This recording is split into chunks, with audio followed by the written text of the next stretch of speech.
Job 1:6.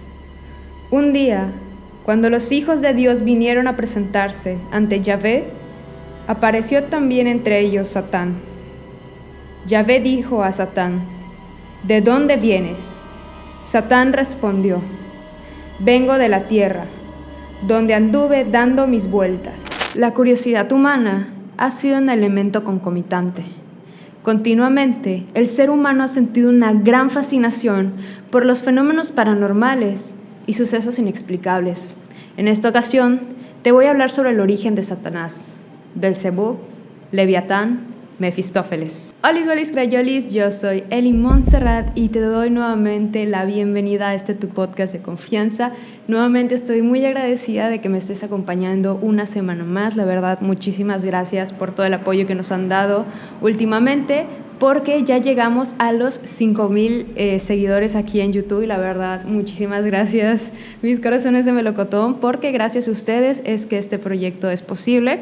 Y bueno, sin más dilación, comenzamos. Antes de meternos de lleno en este tema, quiero platicarte una creencia del antiguo Egipto, ¿no? Ellos, para medir como la bondad de una persona, para que trascienda hacia el más allá, medían la bondad nuevamente a través de una balanza ante el dios Osiris, que era como el dios que se encargaba de llevar las almas al inframundo, ¿no? Entonces, en esta balanza se ponía como la verdad y se ponía el corazón de la persona a la cual se iba a ver si pasaba o no al más allá. Entonces, depende qué tan puro era tu corazón o qué tantas acciones buenas habías realizado a lo largo de tu vida, qué es lo que determinaba el peso de tu corazón. Entonces, si tu corazón era muy ligero, era que, había sido una persona muy buena en vida, y si tu corazón pesaba, es que estaba lleno de rencores, de envidias y de males hechos, ¿no? A lo largo de toda tu vida. Dependiendo del peso del corazón, determinaba si la persona podía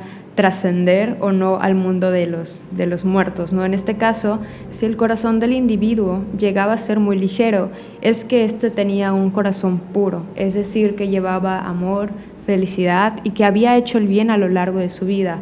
Al contrario, que si el corazón llegaba a pesar demasiado, o sea, era un corazón pesado, se sabía que cargaba con rencores, a lo mejor con malas acciones, con malos pensamientos que había llevado a lo largo de toda su vida. Entonces esto, además algo muy curioso y también como muy bonito, que es como se mide si pasas o no al otro mundo a través de cómo fuiste en vida, ¿no?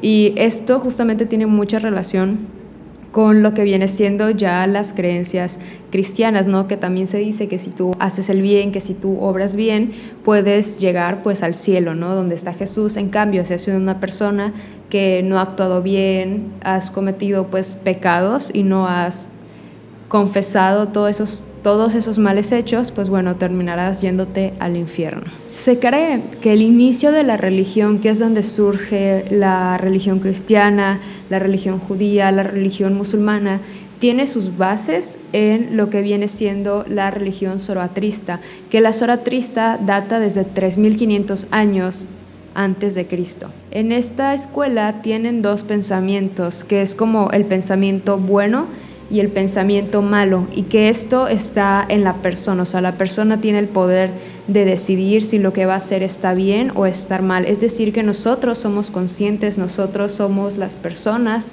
las que elegimos dejarnos guiar por el bien o por el mal. Y con el paso del tiempo, esto para el occidente se termina traduciendo como un espíritu bueno y un espíritu malo. De hecho, un lema de los zoroastristas es tener buenas ideas, buenas palabras y buenas acciones, ya que las ideas pasan a ser palabras y estas al final de cuentas se terminan convirtiendo en acciones. También los zoroastristas recalcan que ellos tenían predicho que iba a haber como una batalla final, como un juicio, que iba a ser el Dios de ellos, que iba a pelear en contra como de los malos pensamientos, en contra como de toda la maldad que hay en la humanidad. Y obviamente esto fue tomado por las doctrinas cristianas, musulmanas, y de aquí se terminó pasando como a la imagen que conocemos de Satanás. De hecho, hay un estudio, ahorita no recuerdo bien cuál es el nombre de esto, pero a un grupo de niños se les metió en una sala y las reglas eran de que se iban a poner de espaldas un tablero, iban a lanzar unas pelotitas y pues estas pelotitas tenían velcro que se iban a terminar adheriendo a este tablero, ¿no? Y el que lograra obtener una puntuación más alta iba a recibir un premio, al final del día. El primer grupo de niños a los que se realizó como esta investigación, simplemente se les dijo que no se podrían pasar como de una línea que tenían, que era como el límite para poder acercarse para lanzar la pelotita, y también pues se les dijo que pues ellos fueran como honestos con sus resultados. Y los niños pues como vieron que no había nadie vigilando, porque de hecho se ve que también como una niña intentó revisar el área, inspeccionar el área y asegurarse de que realmente no hubiera nadie en la sala. De hecho también como abrió la puerta para ver si alguien la estaba observando, ¿no? Entonces el primer grupo de niños empezó a hacer trampa, o sea, porque pues como niños querían tener pues el premio que se les iba a dar, y pues ellos agarraban la pelotita y directamente iban a colocarlo en este tablero. Al segundo grupo de niños se les puso como una banca en la parte de atrás y se les dijo que en esta banca había una princesa y que una de esas cualidades de la princesa es que ella podía convertirse en un ser invisible. Entonces esta princesa los iba a estar viendo. Y fue muy curioso porque los niños se empezaron a acercar, o sea, las reglas fueron prácticamente las mismas que el grupo anterior, y los niños pues se acercaron a tocar la silla, ¿no? A palparla y a percatarse si realmente estaba la princesa ahí sentada o qué había en esa silla, ¿no? El caso es que este grupo de niños no hizo trampa, ellos siguieron las indicaciones al pie de la letra, se pusieron en la línea límite y empezaron pues a tirar la pelotita de espaldas.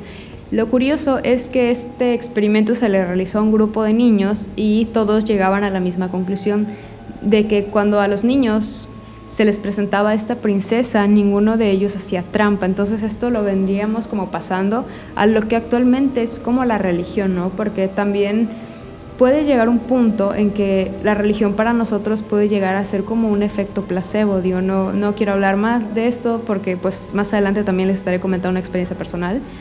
Y bueno, pero sí es como esta parte de el creer que hay una persona que nos vigila, nos hace mantenernos como en un camino del bien, o sea, en un camino en donde seamos justos, donde seamos honrados, donde hagamos las cosas de corazón. Tanto en el Antiguo Testamento como en el Nuevo Testamento se menciona muy pocas veces a Satanás o Lucifer, como también se le conoce dentro de la Biblia. Y de hecho, es mencionado muy poco porque en total tiene como unas 8 menciones y de hecho en ninguna de estas 8 menciones se le describe físicamente al diablo. O sea, sí se le menciona que toma como diferentes formas, pero su figura natural, su personificación no hay como tal. En el Antiguo Testamento nos cuentan una pequeña parte sobre la vida de Job, quien él llevaba una vida muy feliz, ya que contaba con una gran familia, así como también con bienes y riqueza. Pero un ángel le dijo adiós. Este ángel lo denominaban como Satanás. Se acercó y le dijo adiós. Él te es fiel solo porque le has dado todo lo bueno que él tiene hasta el momento, pero si tú le arrebatas todo eso, empezará a maldecir tu nombre. Satanás logra persuadir a Dios para arrebatarle todo esto a Job.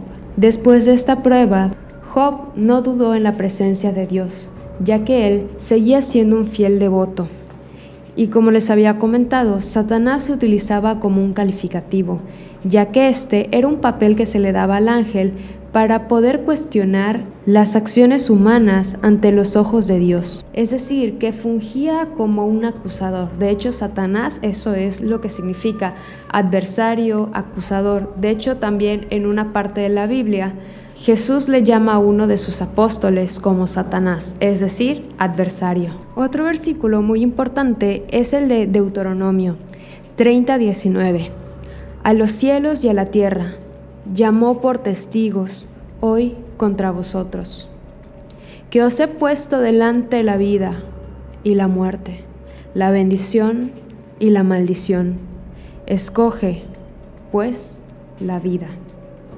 En este versículo nos dan a entender que Dios nos dio esa libertad para poder escoger nuestro camino, si decidir hacer el mal o decidir hacer el bien, muy parecido a lo que les comentaba sobre los zoroastristas. Otro versículo que también me generó mucho ruido cuando lo leí ya hace bastante tiempo es el de Génesis 19:30. Después, Lot salió de Zoar con sus 2 hijas, pues no se sentía segura allí, y se fue a vivir al monte, en una cueva. Entonces dijo la hija mayor a la menor: nuestro padre está viejo, y no ha quedado ni un hombre, siquiera en esta región, que pueda unirse a nosotras, como se hace en todo el mundo. Ven y embriaguémoslo con vino, acostémonos con él, así sobrevivirá la familia de nuestro padre. Y así lo hicieron aquella misma noche, y la mayor se acostó con su padre, quien no se dio cuenta de nada, ni cuando ella se acostó, ni cuando se levantó. Al día siguiente, la mayor a la menor: ya sabes que me acosté anoche con mi padre, hagámosle beber vino otra vez esta noche, y te acuestas tú también con él, para que la raza de nuestro padre no desaparezca. Le hicieron beber y lo embriagaron. Aquella noche, la hija menor se acostó con él. El padre, nuevamente, no se dio cuenta de nada, ni cuando ella se acostó, ni cuando se levantó. Y así, las 2 hijas de Lot quedaron embarazadas de su padre. Sin duda, este versículo es bastante fuerte, ya que nos habla después del incidente de Sodoma y Gomorra.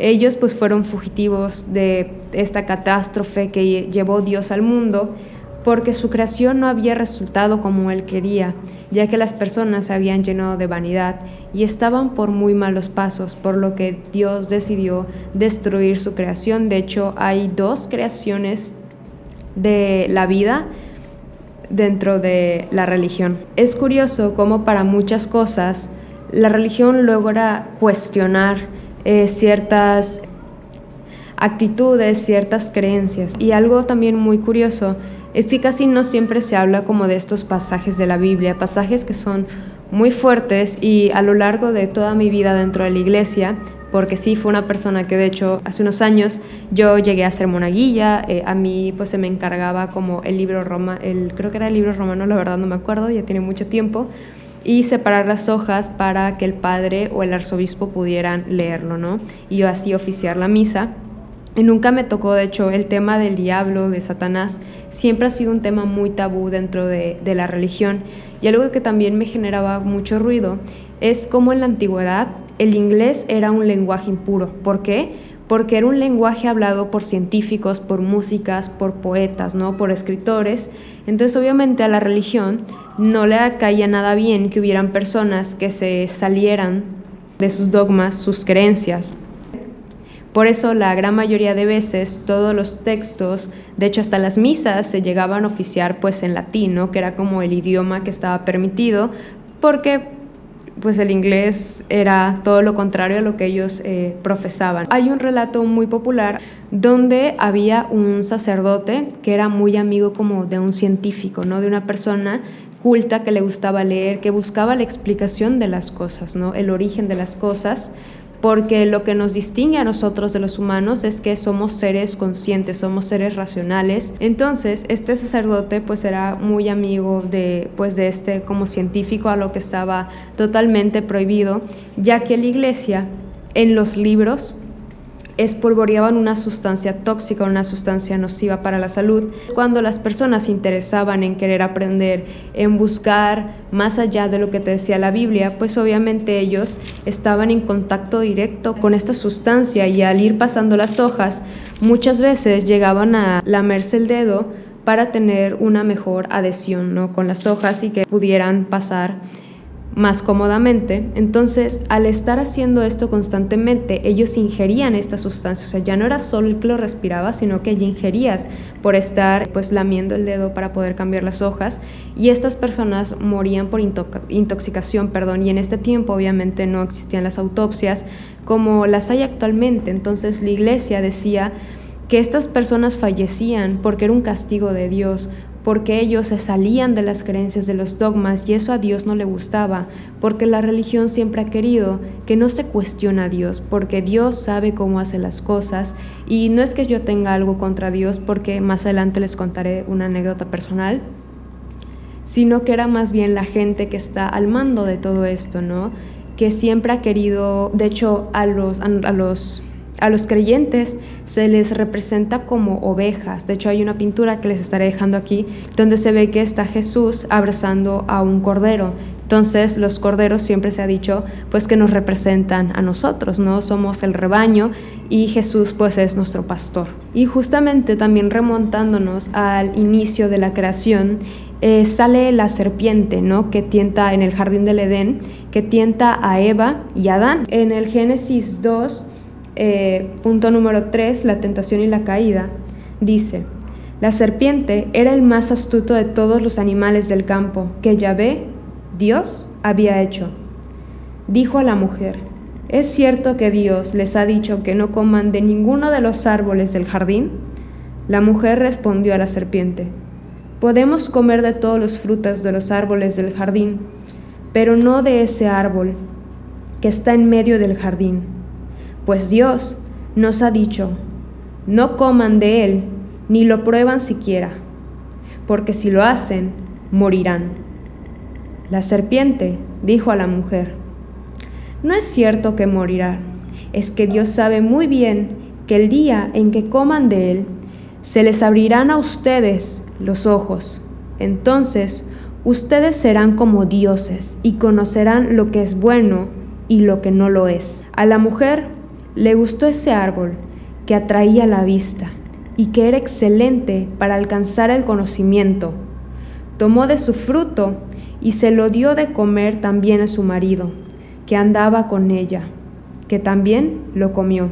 Entonces se les abrieron los ojos y ambos se dieron cuenta de que estaban desnudos. Y nuevamente hay gente que piensa que la serpiente que tentó a Eva realmente se trataba del diablo, y es que realmente no es eso, simplemente era pues un animal que decidió tentarlos, pero no se trataba de obra de Satanás, ni de Belzebub, ni de ninguno de estos personajes. Y algo que también se me hace muy importante aclarar es que este era el fruto prohibido, porque era el fruto del conocimiento, porque la serpiente les dijo: si ustedes comen de él, se les abrirán sus ojos y sabrán lo que es bueno y lo que es malo, lo que Yahvé no quería para ellos. Y nuevamente nos remontamos a esto de la religión, cómo es que nos ha cerrado, nos ha querido como corderos, el no cuestionar las acciones de Dios, porque Dios sabe cómo hace las cosas, porque Dios es todopoderoso y Él sabe lo que es bueno para nosotros. Pero también hay una parte, especialmente en el Génesis, ¿no? En el inicio de todo esto, que se nos presenta un Dios no tan bueno del todo, un Dios que destruyó su creación, un Dios que puso a prueba a Abraham para que matara a su hijo por un acto de fe. Regresando nuevamente a lo que les platicaba sobre este sacerdote que era amigo de un científico, él advertía y le decía: ten cuidado porque están matando a toda la gente que está escribiendo, que se está saliendo del dogma, ¿no? De la creencia. Y el científico mantenía un perfil muy bajo justamente para evitar que lo mataran, pero para su sorpresa nunca se llegó a imaginar que el que causaría su muerte fuera su propio amigo, el sacerdote. Otro pasaje muy importante, que es Deuteronomio 30:19, dice: a los cielos y a la tierra llamó por testigos hoy contra vosotros, que os he puesto delante la vida y la muerte, la bendición y la maldición. Escoge, pues, la vida. Nuevamente se nos da esta interpretación de nosotros poder elegir nuestro camino, ¿no? Que Dios nos hace seres conscientes, racionales, que es algo que nos distingue de los animales, ¿no? Que nosotros sí intentamos buscar el porqué de la cosa, pensamos el buscar una razón de ser, no el de que las cosas pasan simplemente por casualidad. O sea, intentamos descifrar, buscar. Es como antes que pensábamos que la lluvia se trataba a lo mejor de la furia de Dios, o esto era mandado por Dios, y realmente es todo lo contrario, simplemente es un proceso natural, pero pues en ese tiempo pues no se les permitía no buscar el origen de esto. En el Apocalipsis también hay un pasaje en donde se describe a Satanás, o sea que él toma la forma de un dragón y esto hace que Satanás se empieza a personificar un poquito más, porque como les comentaba nuevamente en la Biblia, no hay una descripción física de cómo se veía este personaje. Entonces, con esta mención que se le hacía a Satanás, que tomaba forma como de un dragón, es cuando se empieza a representarlo de una manera como verde entre color negro y ya después pues va evolucionando al ser que conocemos de color rojo. También en otro pasaje, Dios maldice a la serpiente y es aquí cuando la gente reinterpreta que al maldecir a la serpiente también se trataba de Satanás o Lucifer, quien tentó en un inicio a Adán y Eva. También una de las primeras representaciones de Satanás es en un mosaico del siglo VI en la Basílica de San Apolinar, donde se ve a Jesús en el centro y a los lados hay dos ángeles. De un lado, en la parte inferior, se ven a un grupo de ovejas y del otro lado también hay un grupo de ovejas, pero esta se ve dividido por Jesús, ya que son ovejas buenas y ovejas malas. Y este ángel que sale donde están las ovejas malas, pues representa a Satanás, que la verdad no lo vemos como este ser diabólico con cuernos, con forma de patas de pezuña o algo así, realmente se ve como un ángel bello. Y ya fue de hecho para la Edad Media, que es cuando el diablo empieza a tomar la forma que nosotros conocemos, es decir, que esta idea del bien y el mal que se encuentra dentro de nosotros se empieza a personificar. Y justamente al diablo siempre se le relaciona que tiene un tridente en mano, y este proviene del dios Hades de la mitología griega, ya que este lidera el Tártaro, que es un infierno en donde van las almas a cumplir su penitencia por su falta ante los dioses cuando se encontraban con vida. Uno de los personajes que también ayudó a la personificación del diablo fue Pan, que este era un dios de la mitología griega que era venerado en Arcadia. A este dios se le identificaba como un fauno, es decir, a esta figura que en vez de piernas tiene patas de chivo y tiene unos cuernitos en la cabeza. Este dios representaba también a la sexualidad, la lujuria y también era un ser muy irascible. Y este perseguía en el bosque a las mujeres y a las ninfas, a cambio de pedirles un favor. Y como también otro dato curioso, Belzebub, que es uno de los tantos nombres que se le ha dado a este personaje, Belzebub procede del cananeo, que viene del Baal. Baal era un dios que no tenía nada que ver con un ser maligno o un ser demoníaco, sino todo lo contrario. Este dios era el dios de la lluvia, era el dios de los truenos, y se le rendía culto en la ciudad de Filistea, de Ecrón. Este se encuentra ubicado en el sur de Grecia hasta la costa del Mediterráneo. De hecho, esta fue una de las 5 ciudades mencionadas en la Biblia. También adoraban a una deidad derivada de Baal, que este era Baal Seúl, que traduciendo al español significa como señor de la casa. Y no fue hasta que la Edad Media fue cuando los judíos llegan y deciden hacer como un tipo de sátira con este nombre y lo pasan a Belzebub, que es el señor de las moscas. Un personaje muy importante que también ayudó a la personificación de Belzebub fue Adriel, que este es un demonio menor dentro de la mitología hebrea, que contaba con cabeza de carnero. Uno de los relatos que también ayudó a que el temor por el diablo perdurara fue la leyenda alemana del siglo XVI de Fausto y Mefistófeles. Fausto era un erudito que tenía una ambición muy grande por el conocimiento y también por el poder. Así que en una de tantas ocasiones se le presenta a Mefistófeles, quien representará al diablo. Fausto hace un trato con Mefistófeles. Él le dice que se puede llevar su alma después de 24 años. Pero a lo largo de este tiempo, Mefistófeles tendrá que responderle todas sus dudas, preguntas, lo que le llegaría a generar un conocimiento muy grande. Al paso de estos 24 años, Mefistófeles termina reclamando la arma de Fausto, quien es arrastrado hacia el mismísimo infierno. Es curioso cómo a lo largo de la historia La imagen del diablo, de Satanás, Mefistófeles, Lucifer, Beelzebub, va evolucionando con el paso del tiempo, y también cómo es que la religión va tomando un poquito de cada religión, ¿no? De diferentes culturas, religiones, para apoderarse y personificar al diablo. Al inicio del programa le dije que le iba a comentar una anécdota personal. Yo pues soy una persona bastante escéptica ante la presencia o la posibilidad de que existe un ser omnipotente, ¿no? Porque sí me cuesta como creer mucho por esa parte, porque pues mis creencias van más apegadas a la espiritualidad, pero diferente. La verdad es que yo también tomo como un poquito de cada religión o de cada creencia y pues lo agarro y lo hago mía, ¿no? De hecho, justamente quería mencionarles también sobre la Biblia satánica de LaVey, ¿no?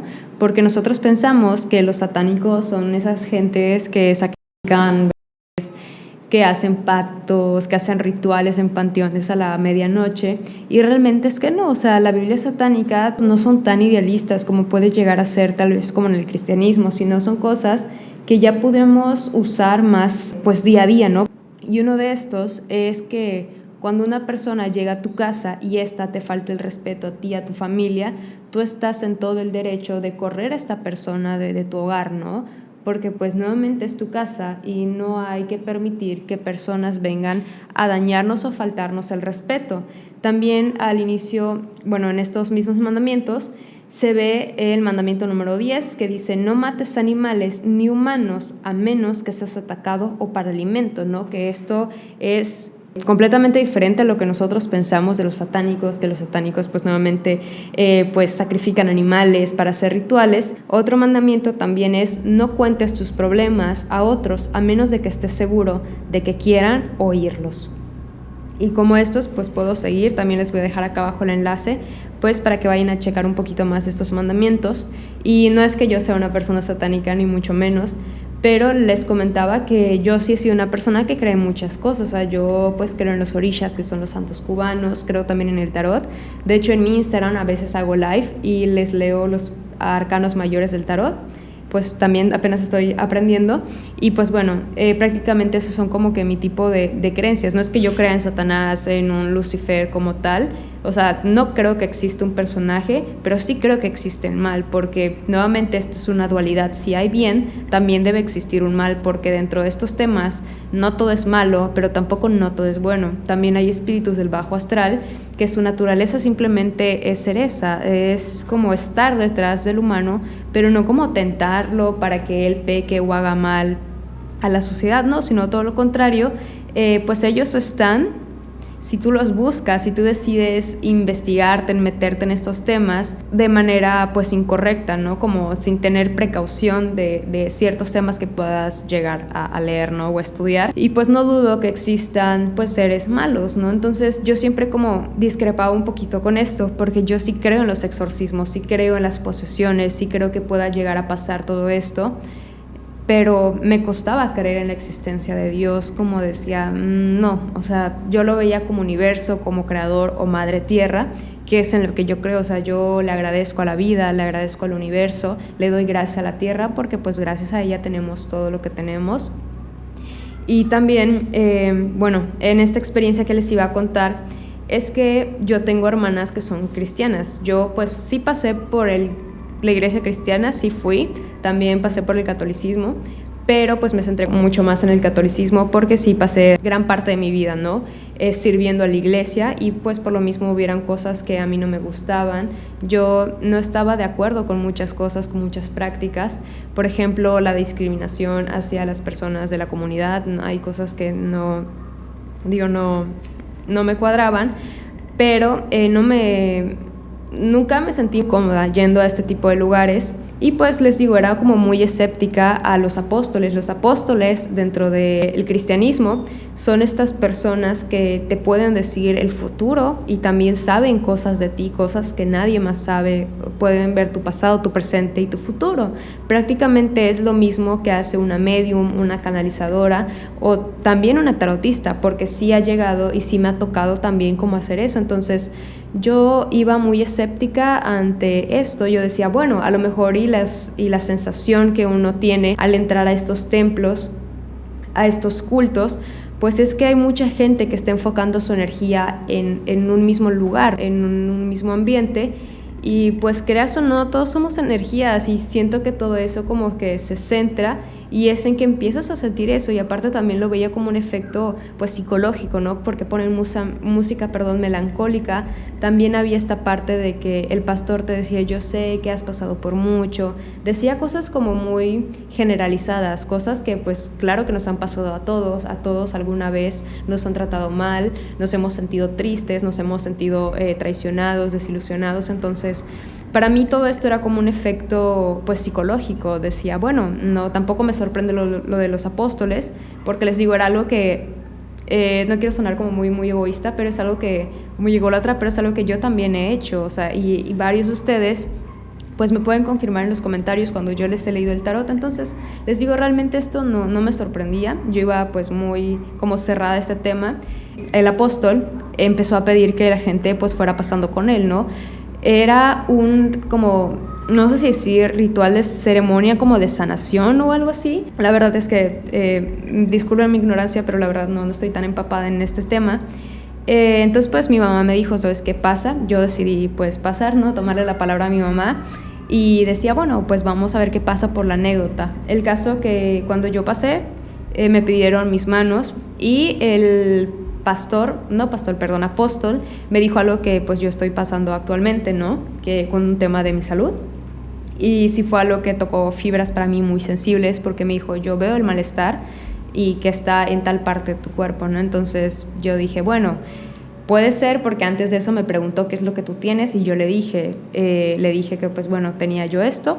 Entonces él pues me dijo, no, pues es que yo ya lo había visto mucho antes de que tú me lo dijeras. Y yo dije, bueno, a lo mejor y sabe pues de temas de la salud, digo, no sé, vamos a ir viendo.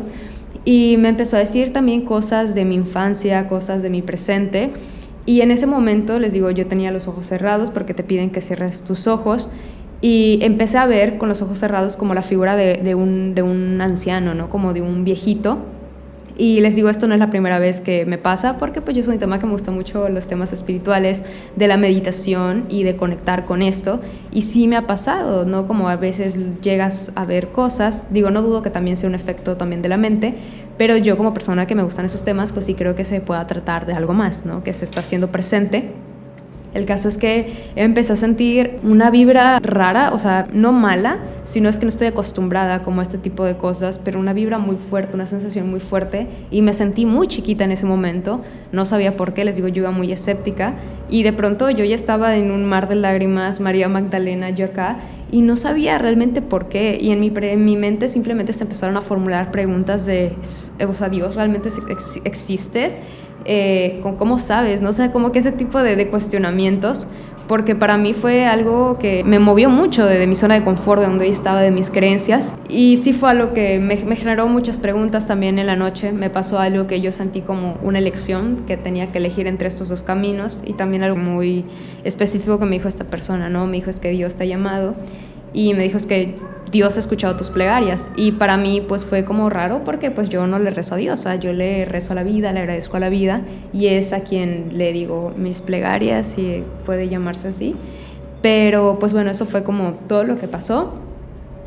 Aún como me cuesta un poco como decir, ¿sabes qué? Siento que sí existe un Dios como tal, como nos presentan en la Biblia. Sí creo, como les había comentado, que existe algo mucho más allá, un poder que nos supera prácticamente a nosotros, un poder que sí tiene, ¿no? Como fuerza y algo dentro de la religión, dentro de la iglesia, que aleja justamente como a estos malos espíritus o espíritus del bajo astral, que es algo como que sí los mantiene, como que los repele. Les digo, y también esto lo platiqué con Paco Arias del podcast Extra Normal, Y pues bueno, me dijo algunas cosas y sí, justamente también algo que me había platicado el narrador de Hablemos de lo que no existe, Ice Murdoch, también me contó una experiencia, fue muy similar a la mía, no tan así, pero sí me contó, hay algo que no se sabe qué es, pero sí hay algo que está presente, que se hace presente en todo ese proceso.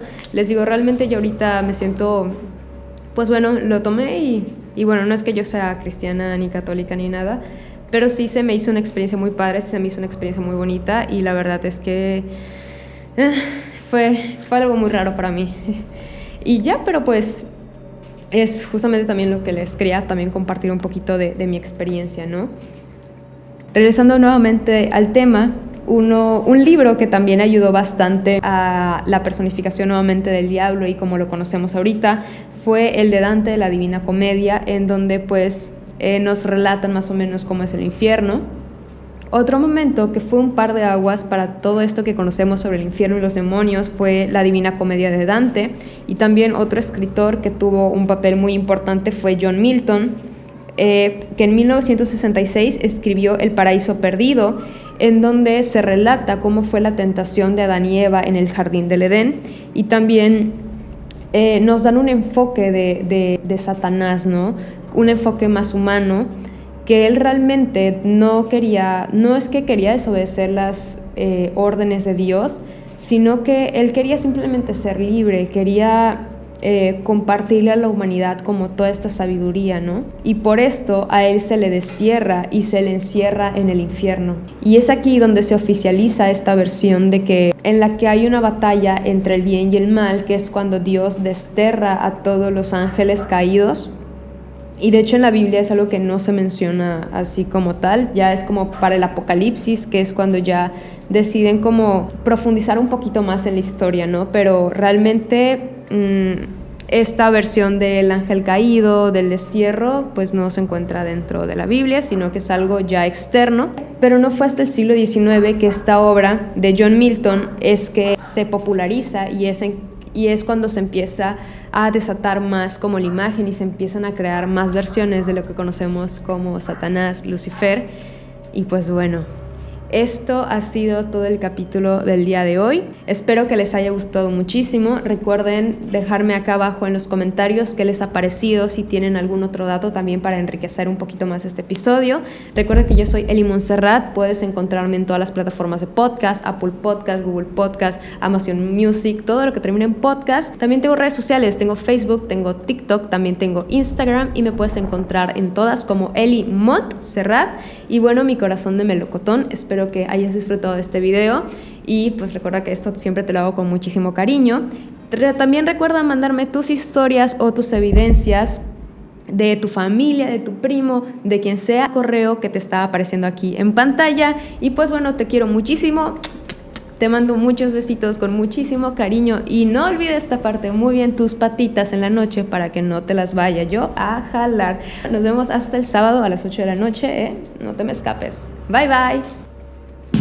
Si tuvieras fe como un granito de mostaza, eso dice el Señor.